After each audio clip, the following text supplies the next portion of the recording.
Good morning. Thanks so much for being here. In a minute, you'll hear from a couple of our partners as we kick off this 5th annual Data Transparency 2017. But first, I'm going to take a few minutes to tell you what you can expect today. I'm Hudson Hollister. I'm the interim president of the Data Foundation. Our organization seeks to persuade government and now, for the first time, the private sector that data sharing and data standardization are a good thing. Here is what you are going to find today. In government, over the last 3 years, we have seen a new embrace of the notion of data standards. Later on this stage, you will hear from the leadership of the only government-wide data structure that exists, the data structure that was put in place under the Data Act of 2014, which has begun to bring together the federal government's spending information. But spending is not the only data standardization that's happening in government. Last week, the United States Senate passed the Open Government Data Act, which provides a broad mandate for data standardization across the board. Everything the U.S. federal government does. All sorts of management, operational, and yes, performance reporting. You'll hear more about this on this stage later today. Moving on from government data, in compliance, we see the same need to adopt consistent data standards and to modernize reporting from unsearchable documents and PDFs to searchable and standardized data. We also see a need to consistently identify entities across all the places where they report to government. If you visit LexisNexis's booth across over there in the hallway, you'll see, grab a copy of their paper, which we published with them 2 weeks ago. You'll see that there is a need for the U.S. government to adopt a single and consistent identification code for regulated entities across all the places where companies interface with government. If you stop by Workiva's booth today, you will see the paper that we are announcing this week, Open Data for Financial Reporting, critiquing the trouble that we've had over the past 10 years with the SEC's first in the nation financial reporting regime, explaining why open data does work, but it needs to be fixed. But we aren't going to stop with simply adopting a consistent identification code for regulated entities. We aren't going to stop with simply transforming SEC reporting from documents into data. In a few minutes on this stage, you'll meet Assistant Minister Angus Taylor representing the government of Australia, and you'll discover that in Australia, a single data taxonomy has been adopted across everything that companies report to government. This means that if you're an Australian company, you can comply with all your regulatory reporting requirements in one software environment. It saves $1 billion a year. It started there. It's coming here. Standard business reporting is a solution that's going to be implemented in the United States. The only question is how. For the first time, the Data Foundation is moving beyond the public sector. In our private sector data track, you'll discover the companies that are choosing voluntarily to standardize and publish their information through a mixture of public interest and self-interest.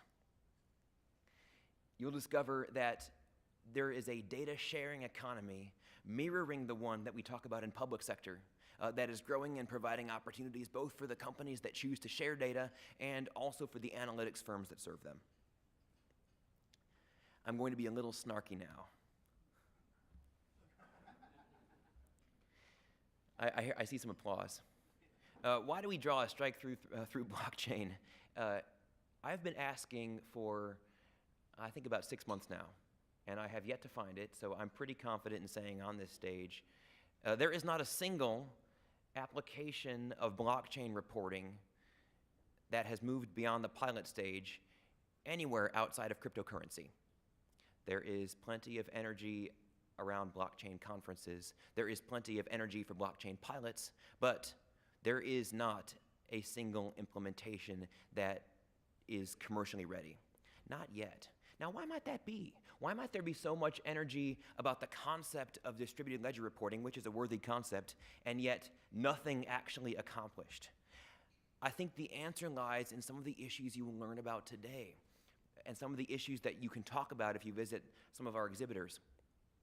If you visit one of our newest members, TrueSet, they will tell you they want to build a blockchain infrastructure for bond valuations, and they can't do it because the SEC still uses PDF documents for bond prospectuses. We are still stuck in a document world. That's why blockchain reporting doesn't work yet. But if the issues that we'll be discussing today are solved, if those problems are solved, then this could very well work. The trouble is the less interesting work of adopting consistent data standards must happen first. And that's what we'll be emphasizing. You'll hear that over and over again on this stage today. We're so grateful that you're with us. This was all made possible by our sponsors and partners. I'd like you next to help me welcome the co-founder of our presenting sponsor, Joe Howell. Come on up, Joe.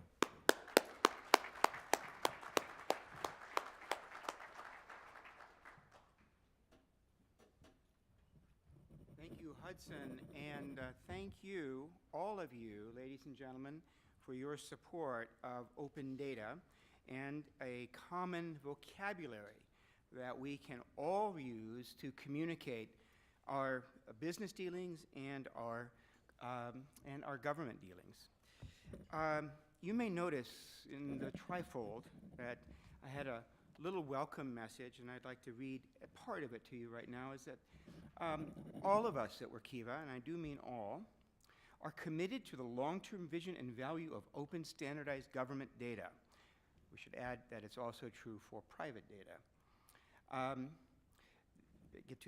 We strongly support the Foundation's efforts to open government data for the public good, to modernize compliance, to improve efficiency and effectiveness, and to encourage the private sector to join those efforts. Why would a software company that has been around for a scant 7 years and has focused almost all of its energy on reporting of public companies to the SEC be so committed, so enthusiastically committed to this cause? I'd like to share with you 3 reasons that we think this is very important. And the first is that, not to put too fine a point on it, you're doing the right thing. The general feeling when I talk to people about standard data is that, geez, this must be something that came out of the computer age and as a minimum could have only started here with the internet. It's actually a surprise that this goes back a little further, actually several thousand years further. In her excellent book, Jane Gleason White wrote, the book is entitled Double Entry, How the Merchants of Venice Created Modern Finance, that apart from its role in the invention of writing, accounting is significant for human civilization because it affects the way we see the world. All civilizations have, in one way or another, recorded their commercial transactions, and many of history's most illustrious artifacts relate to accounting. For example, the Code of Hammurabi, recorded around 1790 BC, includes several laws about accounting. But record-keeping and accountability reached new levels of sophistication in classical Greece. The business dealings of all Athenian public officials were carved into stone and publicly displayed in Athens so citizens could oversee the spending of state finances. This is well over 2,000 years ago. And accountability and freedom of financial information were considered essential for the running of the world's first democracy. And while it's always good to be doing the right thing, it's even better to be doing the right thing to produce significant economic value for the society. And that brings me to our second reason for supporting the Data Foundation and this cause, is that we see clear evidence of your efforts will result in benefit to our communities, our employees, and our investors. And if you forgive me for citing the obvious or perhaps preaching to the converted, I find several interesting studies easily available to anybody who has access to Google.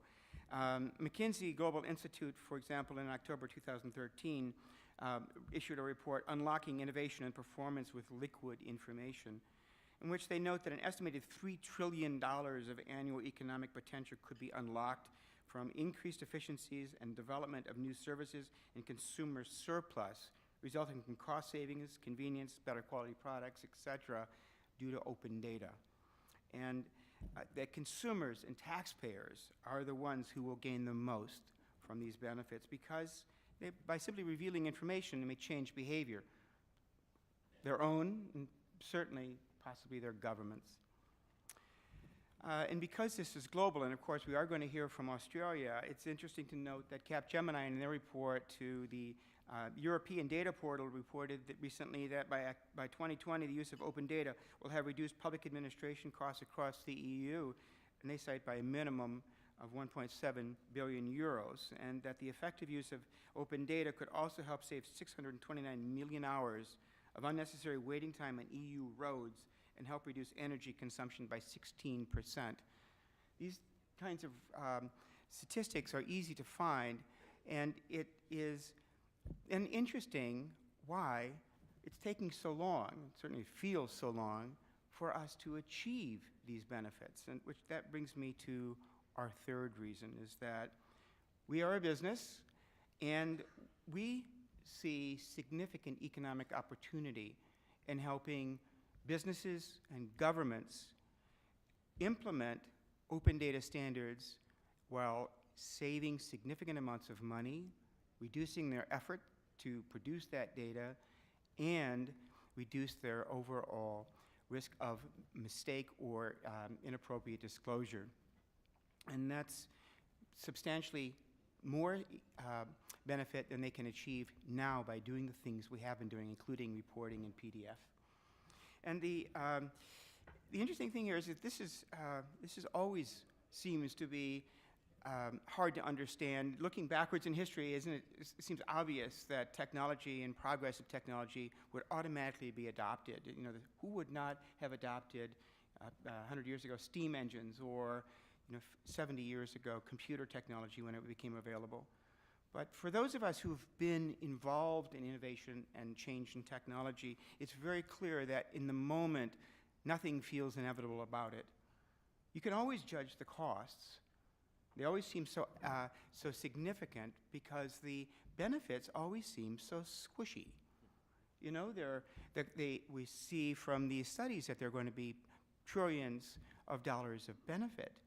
But these all seem to be very soft or hard to quantify benefits, which makes those return on investment calculations really hard. We've all seen it. In my life, in 1982, only months after the IBM PC was introduced, I was a division controller of then a very high-profile technology company in the Silicon Valley.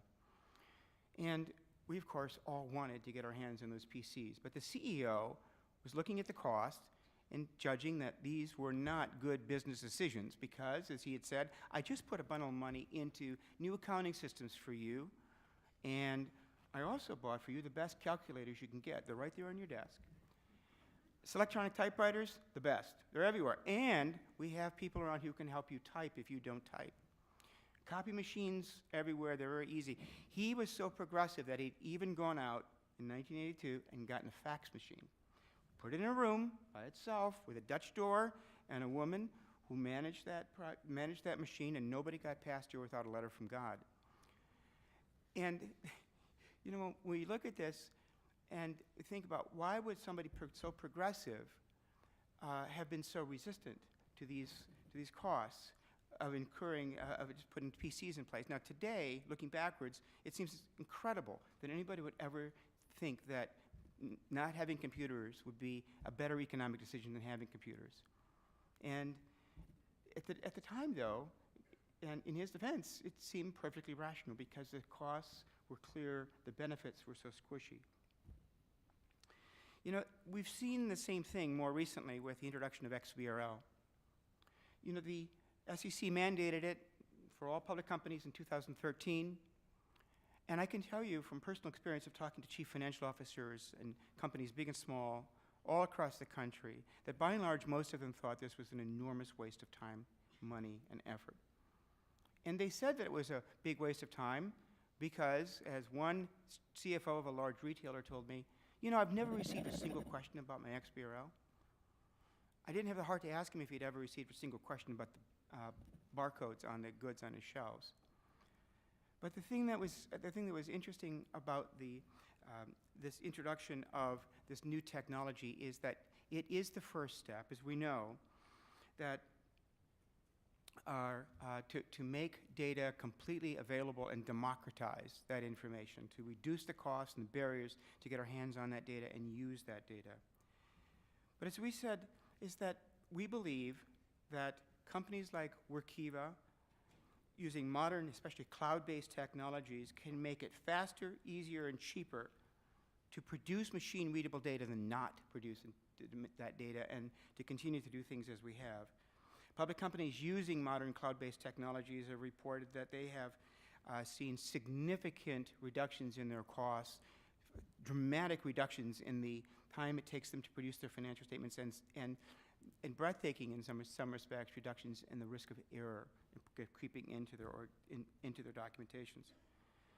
Our experience with standardized data makes it perfectly clear that adopting appropriate technologies to produce the data makes this change not additive to your work, but actually reductive to your work. And that these technologies can make all of our operations smoother, faster, cheaper than carrying on as we have. So thank you for your commitment to this very important cause and for your time, energy, and passion on these matters. All of us at Workiva are delighted to be able to support you and your efforts, and best wishes for a terrific conference. Thank you very much.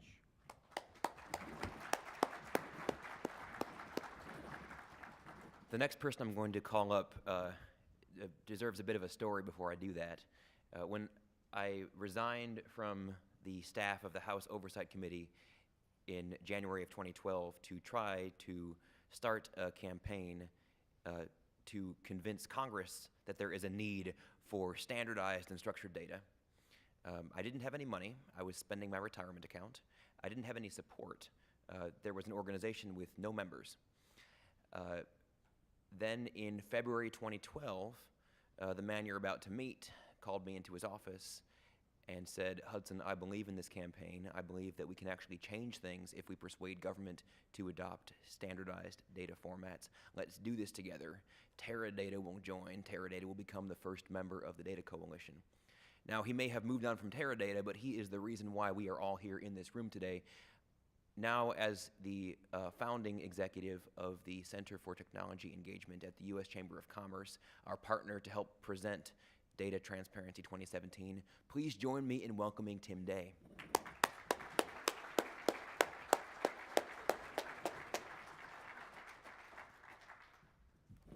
Thank you, and welcome to Data Transparency 2017.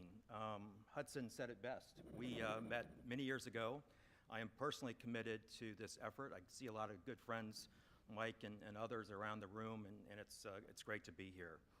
So I'm Senior Vice President of the CTEC program within the U.S. Chamber of Commerce, and what CTEC is we advocate for smart policy decisions that drives innovation and creates jobs around the country. And we work with both tech and non-tech companies. And I cannot really think of a better example of some of the goals of our work than the Data Act, quite frankly. There is a lot to be done. I think we, back in 2012, celebrated the success of the passage, and now with you here today and the discussions and the speakers and the panelists that you'll be hearing from, it's critical that we continue to keep the focus on the implementation to make sure that it's fully implemented in the proper ways as intended and as it was passed by Congress. And I have committed to Hudson and others that CTEC and the U.S. Chamber of Commerce will continue to partner with you on these issues.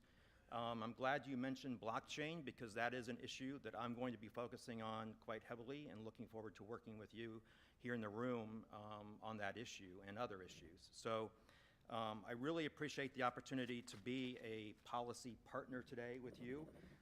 This will be an ongoing relationship, and I want to commit my shop and the folks that you'll meet. Hopefully, we have a booth out here, so hopefully you can stop by and pick up some information about what we do and think creatively how we can continue to work together. I will mention quickly, on October 17th, we have Tech Nation at the U.S. Chamber of Commerce. It's a great program, and we have more information out there, and we will give you a comp code for attendance at that event. So enjoy your day, and thank you, Hudson, for the opportunity to be here. Appreciate it.